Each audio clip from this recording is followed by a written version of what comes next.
Hah? Aduh pusing. Pala otak, pala Barbie pusing. Bolak-balik. Maju, mundur. Maju, mundur. Maju, mundur. Maju, mundur.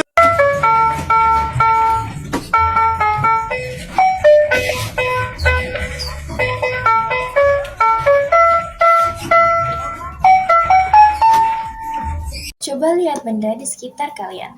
Masker yang kita pakai, botol minum yang sering kita gunakan, sampai lensa kontak yang menempel di mata kita.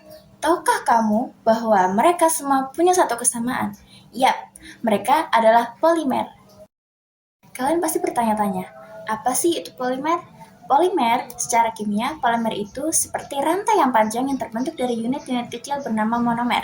Bayangkan, satu butir manik-manik sebagai monomer, jika kita merangkainya menjadi kalung yang sangat panjang, itulah polimer. Nah, di dunia kesehatan itu, polimer bukan sekedar plastik biasa, tetapi mereka adalah pahlawan medis. Yang pertama, polimer alami. Tubuh kita sendiri adalah pabrik polimer. Protein dalam otot dan DNA kita adalah polimer yang alami yang menjaga kita tetap hidup. Lalu yang kedua, biomaterial. Pernahkah kalian mendengar tentang benang jahit yang bisa terserap kulit? Itu adalah polimer sintetis. Mereka bekerja menutup luka, lalu menghilang saat tugasnya selesai. Lalu yang ketiga, penyaluran obat. Ada polimer pintar yang bisa membungkus obat dan hanya akan melepaskannya tepat di sel yang sakit. Akurasinya sangat tinggi. Namun, ada sisi lain yang harus kita perhatikan. Polimer sintetis tertentu, jika kita tidak kelola dengan benar, bisa menjadi mikroplastik. Ketika masuk ke dalam rantai makanan dan tubuh manusia, mereka bisa memicu gangguan hormon hingga peradangan kronis loh.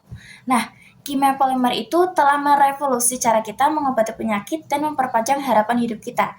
Tugas kita sekarang adalah menggunakan kemajuan ini dengan bijak, memilih polimer yang ramah lingkungan agar kesehatan manusia dan kesehatan bumi tetap terjaga seimbang. Arsitektur kehidupan. Sebelum manusia menciptakan plastik, alam sudah lebih dulu menjadi ahli kimia terbaik. Tubuhmu adalah galeri seni polimer alami. Setiap kali kamu bernafas, protein dalam ototmu, sebuah polimer dari asam amino, bekerja berkontraksi.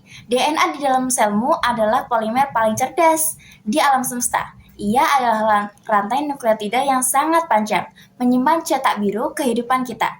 Tanpa polimer alami ini, kehidupan hanyalah sekumpulan atom yang berantakan.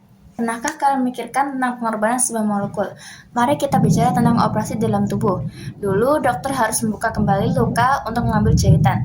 Tetapi sekarang ada polimer bernama asam poliglukolat atau PGA. Di bawah mikroskop, ia adalah barisan molekul yang sangat rapi. Saat ia berada di dalam tubuhmu, ia memegang dagingmu dengan sangat erat, memastikan luka itu dengan sempurna. Namun, ia tahu kapan tugasnya selesai.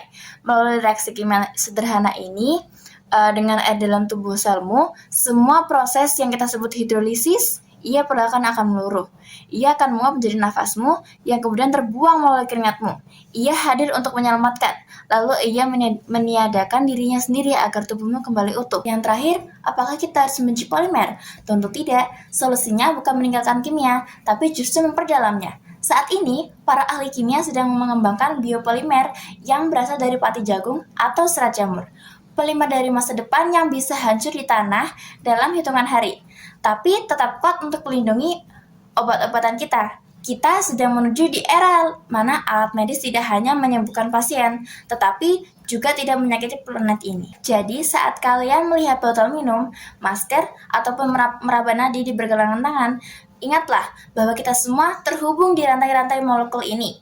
Polimer adalah bukti bahwa sel-sel kecil bisa dirangkai dengan benar, bisa menahan badan yang besar, dan menyelamatkan nyawa. Kimia bukan hanya soal angka di laboratorium. Kimia adalah jembatan antara teknologi dan detak jantung kita. Di sini saya akan menyebutkan 3 contoh kelompok polimer. Yang pertama, ada hidrogel. Fungsi spesifiknya itu yaitu ada di lensa kontak dan pembalut luka bakar. Dampak kesehatan positifnya adalah menjaga kelembaban sel dan pertukaran oksigen. Lalu contoh yang kedua, silikon medis. Fungsi spesifiknya yaitu kateter dan implan. Dampak kesehatan positifnya yaitu bersifat inert atau tidak bereaksi sehingga meminimalkan alergi. Lalu yang ketiga, polikarbonat. Fungsi spesifiknya yaitu tabung dialisis darah. Dampak kesehatan positifnya yaitu tahan panas dan transparan.